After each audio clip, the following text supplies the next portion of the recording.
اعوذ باللہ من الشیطان الرجیم بسم اللہ الرحمن الرحیم۔ حضرت امام حسین علیہ السلام کا کربلا میں آ کر باطل کے خلاف قیام کرنے کا مقصد اسلامی معاشرے میں پیدا کی گئیں وہ گمراہیاں اور بدعتیں تھیں جن کی بنیاد پڑ گئی تھی۔ اسلامی حکومت اپنی جگہ سے بھٹک کر بہت سے غلط راستوں پر چلی گئی اور خاص طور پر امیر المومنین حضرت امام علی علیہ السلام کی شہادت کے بعد حکومت کا پورا سلسلہ بنی امیہ کے گھرانے میں چلا گیا۔ کچھ مورخین کے مطابق بنی امیہ کا اسلامی عقائد اور اصول سے کوئی لینا دینا نہیں تھا۔ 40 ہجری کے بعد سے حکومت جب بنی امیہ کے پاس آئی، اس وقت سے لے کر اپنی آخری دور تک بنی امیہ نے دین کا ایسا مذاق بنایا کہ اس کی تصویر بدل کر رکھ دی۔ حد تو تب ہوئی جب بنی امیہ نے یزید کو حکومت کے لیے چن لیا، جس کے بعد گمراہی، بدعتیں اور اسلامی قانون کا مذاق کھلے عام اڑایا جانے لگا۔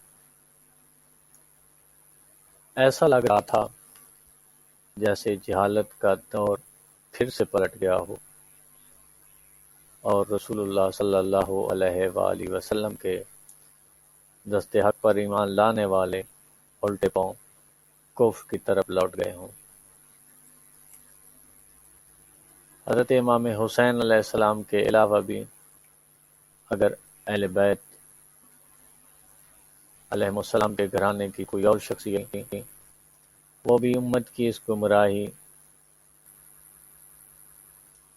بدعت اور لوگوں کے کھلے عام حرام کاموں پر چپ نہ بیٹھتی۔ یہی وجہ ہے کہ حضرت امام حسین علیہ السلام نے خط اور اپنی تقریر سے یزید کے گھٹیا اور حرام کاموں پر مخالفت کی۔ حضرت امام حسین علیہ السلام کی مخالفت کرنا خود اس امر کی عکاسی کرتا ہے کہ یزید ایک بے دین، گمراہ اور بدعت گزار شخص تھا جو علل حرام کاموں کو انجام دیتا تھا۔ حضرت امام حسین علیہ السلام کے ذریعے مخالفت سے یہ بات بھی ثابت ہو جاتی ہے کہ مسلمان حاکم اور خلیفہ کے لیے کچھ بنیادی شرطیں ہیں جن کے بغیر کوئی بھی خلیفہ نہیں کہلا سکتا۔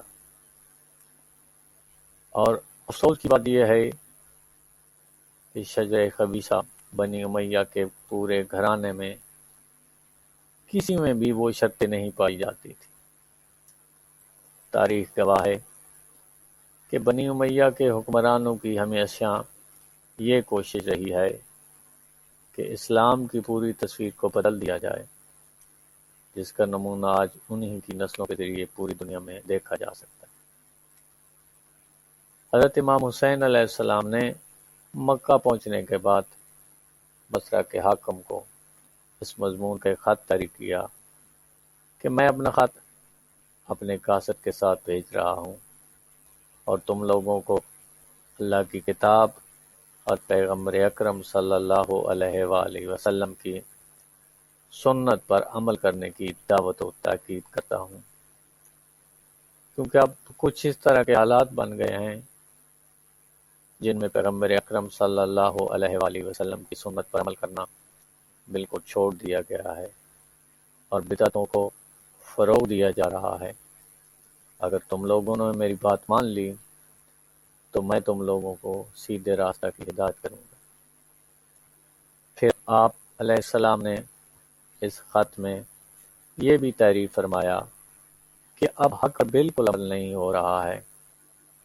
حضرت امام حسین علیہ السلام نے عراق کے راستہ میں ذو حسم نامی جگہ پر ایک خطبہ ارشاد فرمایا، اے لوگو، جو کچھ ہو رہا ہے وہ سب آپ کے سامنے ہے۔ حقیقت میں معاشرہ بہت تبدیل ہو چکا ہے، کھلے عام برائیوں کو انجام دیا جا رہا ہے اور نیک اعمال کا کوئی طرفدار نہیں رہ گیا ہے۔ نیکیوں کا حال تو بالکل اس برتن کی طرح ہے کہ جس میں سے سارا پانی گرا دیا گیا ہو اور اس میں صرف چند قطرے باقی رہ گئے ہوں۔ لوگ ذلت بھری زندگی گزار رہے ہیں۔ زندگی ایک بنجر اور پتھریلی چراگاہ کی طرح ہو گئی ہے کہ جس میں نہ گھاس ہے اور نہ ہی کچھ کھانے پینے کی چیزیں۔ کیا تم لوگ نہیں دیکھ رہے ہو کہ حق پر عمل کرنے والا کوئی نہیں ہے اور باطل کو ہر طرف فروغ دیا جا رہا ہے؟ ایسی ذلت بھری زندگی جینے سے بہتر عزت کی موت ہے، اور ان ظالموں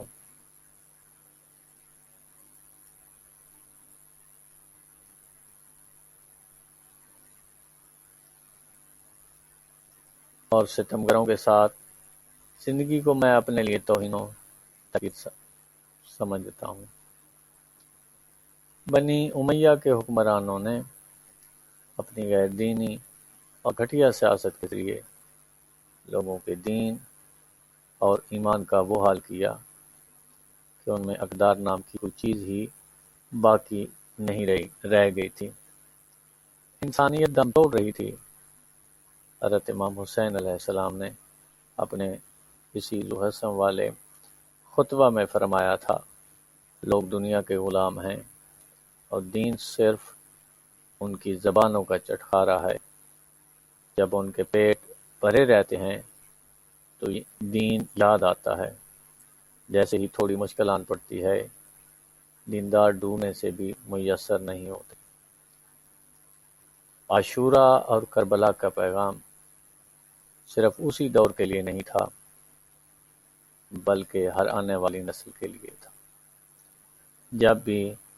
جہاں بھی حق پر عمل نہ ہو، باطل سے لوگ دوری اختیار نہ کریں، بدعتوں کو فروغ دیا جا رہا ہو، احکام خدا کو پیروں تلے کچلا جا رہا ہو، پیغمبر اکرم صلی اللہ علیہ وآلہ وسلم کی سنت کو روندا جا رہا ہو اور اسے مٹانے کی کوشش کی جا رہی ہو، اس دور کا حکمران عوام پر مظالم و ستم آرائی کر رہا ہو، معاشرہ میں جہالت پھیل رہی ہو اور فساد تیزی کے ساتھ اپنی جگہ بنا رہا ہو، تو وہاں کربلا اور عاشورہ کے پیغام کو زندہ کرنا ہی حسینیت ہے۔